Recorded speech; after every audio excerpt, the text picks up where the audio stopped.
तो भाई आप भी इस प्रकार से सपाटे सीखना चाहते हैं तो मैं आसान से तरीके बताऊंगा जिससे आप आसानी से सपाटे सीख सकते हैं। आपको सबसे पहले लेनी है 2 ईंटें।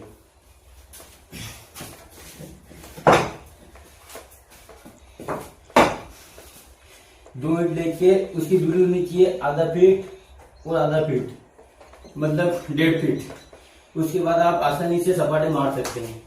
पहले आपको जाना ऐसे, फिर डबल ईंटा लाना है, फिर ऐसे जाके फिर ईंटा लाना है, फिर धीरे धीरे स्पीड बढ़ाएंगे आप तो सपाटे आसानी से लग जाएंगे। तो आइए मैं 10 सपाटे लगा के बताता हूँ किस प्रकार से लगते हैं।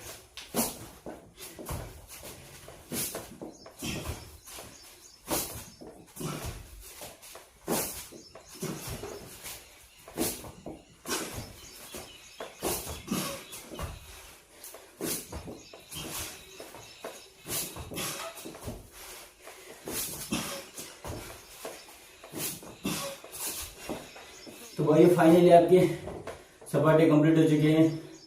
तो भाई ये सपाटे फाइनली पहले पुराने लोग, प्राचीन काल के लोग थे, वो लगाया करते थे, पुराने पहलवान। तो फाइनली सपाटे से हमारी बॉडी रिलैक्स और फिट रहती है, इसलिए सपाटे बहुत जरूरी है लाइफ में। जय श्री राम।